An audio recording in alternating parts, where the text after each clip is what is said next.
He like convinced me to put out a hip-hop song, one of the songs I had rapped on. And he like reposted it and then told me to email some blogs, so I just like emailed a bunch of people and a few of them posted it and it kind of just went up like that. I like had never played anything for anyone with my voice on it until my cousin found it. Hi, this is Lauren Engel. Today I'm here with Caye. What's up? How's it going? Pretty good. So you were born in Belmont? Yeah, Belmont, Massachusetts, in Boston. Yeah. Were your parents from there or? My dad grew up in Concord and then my mom grew up in Dallas, Texas. Oh, so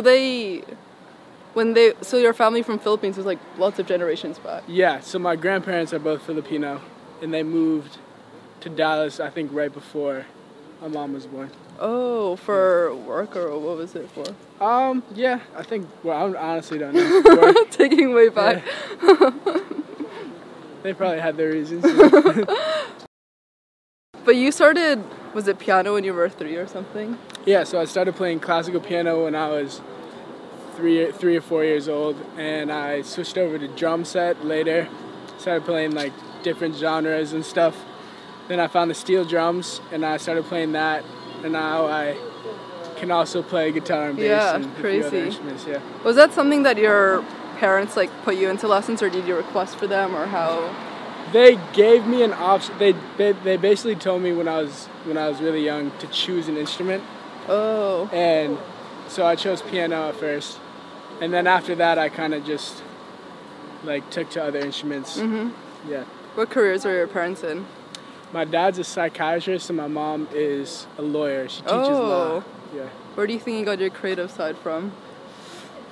I would say my musical side is more my mom's side.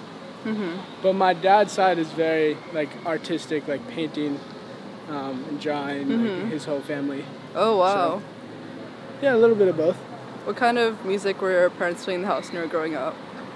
Lots of Bob Marley, lots of Grateful Dead, really like good vibe music. Bob Dylan, Jimi Hendrix, the Beatles. Do you remember the first like record or CD you bought? Bought? Huh. Or stole? Torrent?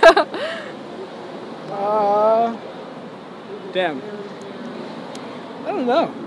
Maybe it might have been Slim Shady, Eminem.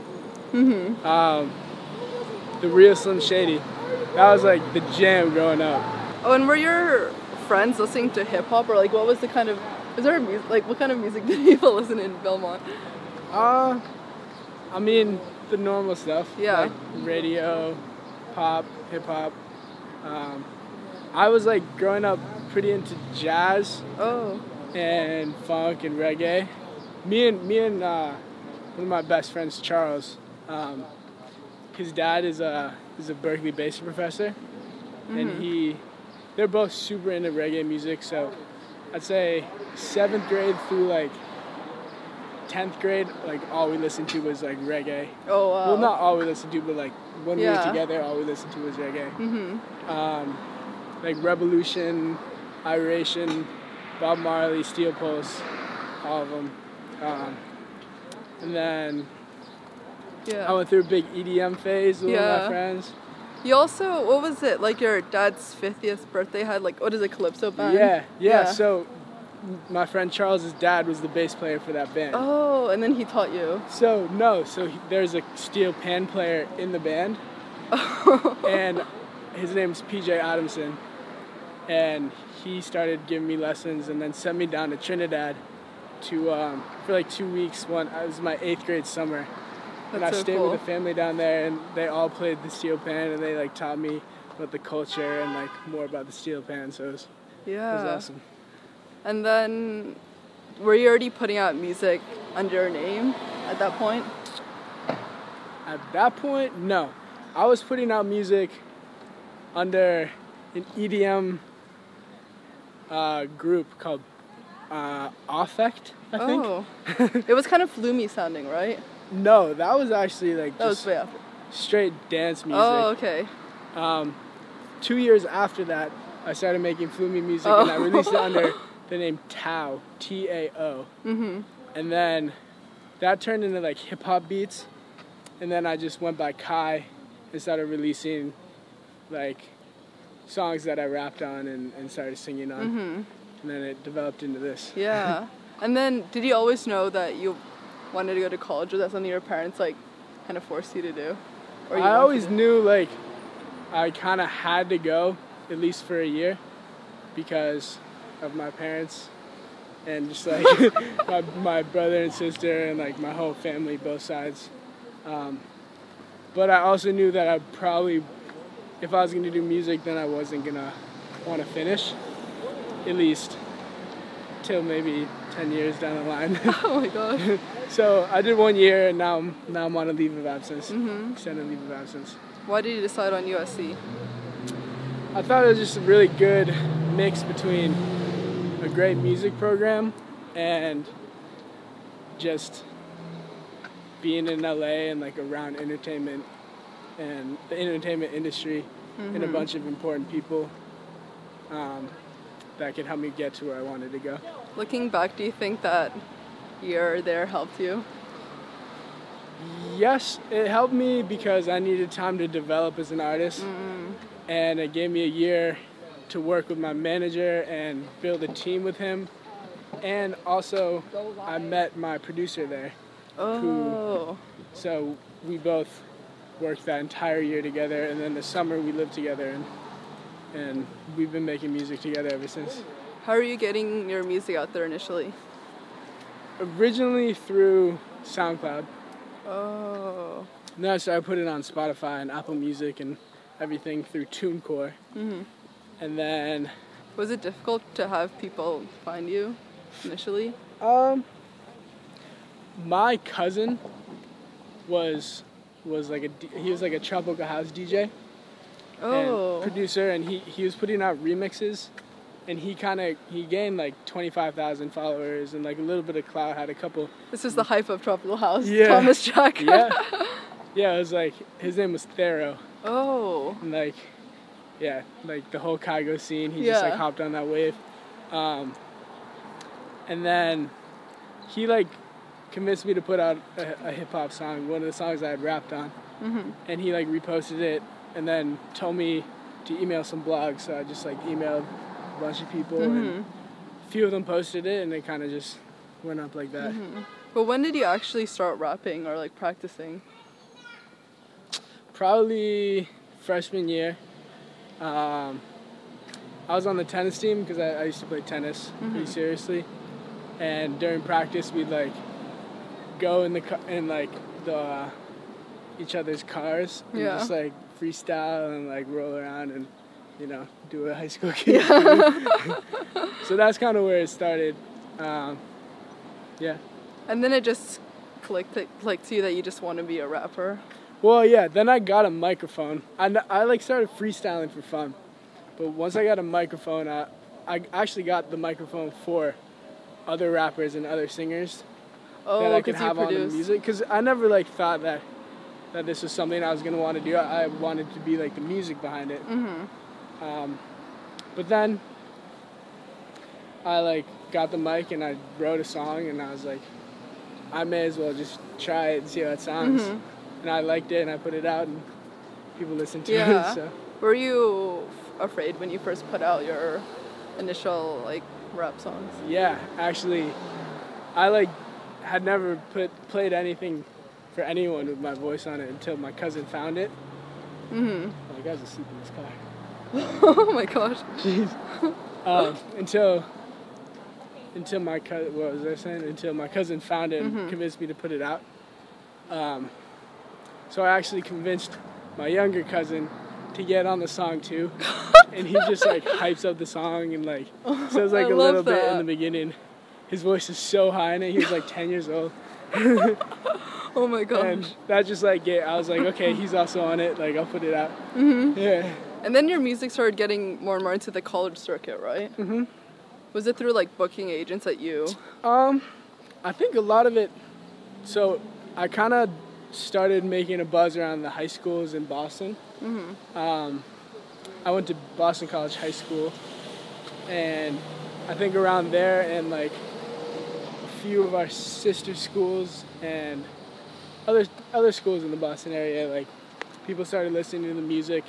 So now that we all went to our different colleges, it started spreading through word of mouth and also blogs.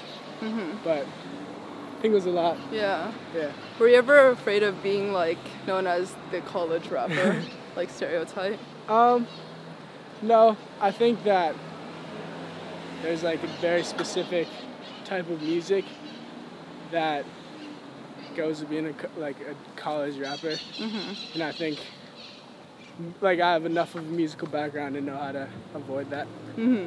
How did your song? Wow. How did your song Coma? Like, what was your inspiration? Coma? Yeah. Let's see. I made the beat. I was having a party at my house. My parents were like away for a weekend, and I had a party, and everyone was downstairs. So we were like drinking, smoking, doing all that stuff, and I just like went up to my room alone, and just like started making a beat, and it kind of just came out. It was like more of a sad song, but for some reason I was like feeling it. The beat was like more of a sad vibe to me, and then like I think a week later I reopened it and I was like, yo, this is dope. And I put on the hook. I think I thought of it during class, actually, like English class or something. I like senior year, or was it senior year? I think it was. Yeah, it was senior year. I like kind of stopped paying attention in school and started just like writing lyrics in all my classes. So I thought of the hook in English class, went home, recorded it, and then I called my friend Annabelle and asked if he wanted to get on it. He was like, yeah.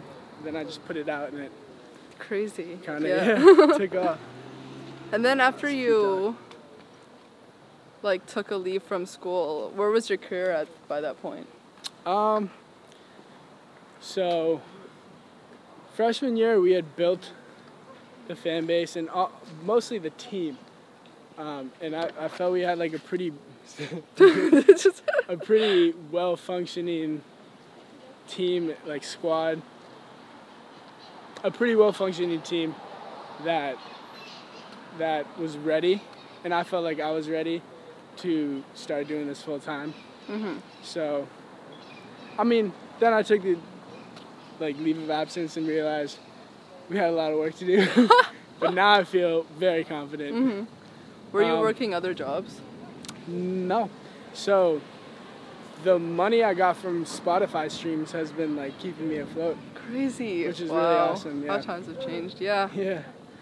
And then how did your song with Wiz Khalifa come about? So my manager introduced us like a year ago in the studio, and we just chilled, smoked up, played music for each other, like just met, and he was like super nice guy. 6 months later we had this new song, Easy. We were like, yo, like Wiz would sound dope on this. So we went over to the studio and played it for him, and he just like loved it, hopped on, sent it back the next morning, and like we had the feature. Yeah. What was your inspiration behind Pink Tree Paradise? All freshman year I worked with my producer Dargis, just like on off days and like after class. And so over the summer we like had already made probably 100 songs together, and maybe like 50 songs. I'll say 100. You can check that out. So we probably made about 100 songs together. So we went back to Boston, and he stayed at my house, and we kind of sifted through and like threw away all those songs and started with this song Swisher Sweet. We had called it Smoke Bowl at first. That was like the beat name. Turned into Swisher Sweet. And that song, it's the 8th song on the album, kind of set the tone for like the rest of the album. We made it over the summer, so it's a pretty chill, summery vibe. Yeah. What do your parents think of your music career now? I think they're excited for me. Yeah. No, they've been super supportive. Mm-hmm. They were like okay with me taking time off of school. They ask a lot of questions, of course. I have to keep them really up to date. Mm-hmm. But for the most part, they've been like very supportive. How would you say your music style has changed since the early songs you made? I think it's evolved. It's become a lot more mature, and I don't know. I mean, it changes. Like we're working on another album right now. We have about 7 songs, like a second album after Pink Tree Paradise, and that's like a totally different vibe. It still has the same elements of like the feel-good music that I think my first song had, but it's definitely changed a lot in like the lyricism and just all the different feels and vibes that I put into it. How would you say you've grown as a person since you were younger?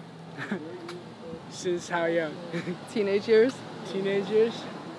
I'm definitely a lot more confident now in myself and my music. My lyrics have gone a lot better. I can think more clearly. I feel like I know more about how life works, but I probably know less,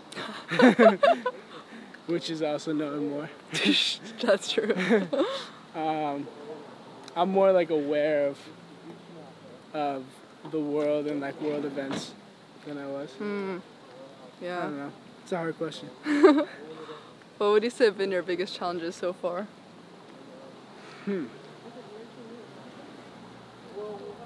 My biggest challenges so far.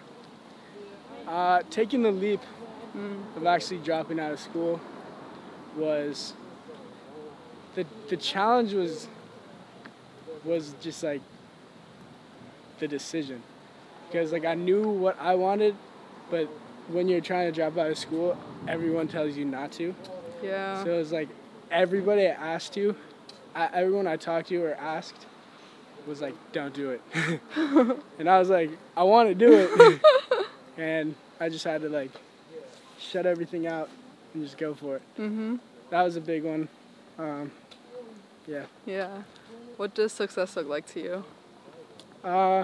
Happiness and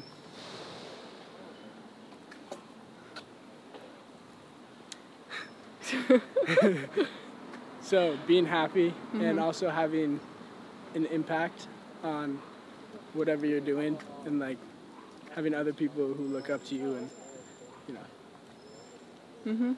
What does love mean to you? What does love mean to me? Wow.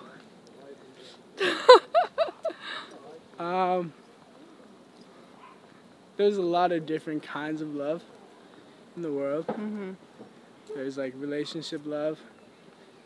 There's like fatherly love, motherly love, which are different, I feel like. Yeah. Brotherly love, sisterly love, friend love. But like I think they all have in common like something that provokes emotions, whether that's like anger, hate, or I don't know, I'm kind of just going off. No, I like your train of thought. People who make you happy or sad, like things that have meaning are things that you love, I guess. Yeah. Yeah. Last question. What do you want to be remembered for? So when I was in like 5th grade, I started, I don't know, it might have been 5th grade, I don't know. I started like being aware of, my great grandmother died. I think I was in 3rd grade when she died, but I didn't even like really realize what death was till like a year later. And I was like super scared, as most kids would be, because you're like, oh my God. It's just like astounding like how big everything seems and how small you feel. And my way of coping with that was like saying to myself, if I can get to a point where I can make a difference and like change something and leave a mark, like then when I die, I'll still be here and I'll be remembered, and like then it won't be for nothing. So I think my biggest thing still is just like leaving that mark, making a difference, making a change for the better, and you know, being someone people can like look back to in like 80 years or 100 years and be like, yo, I want to be like him. And yeah. I love that. Thank you so much. Yeah, of course. Bye, guys. Bye.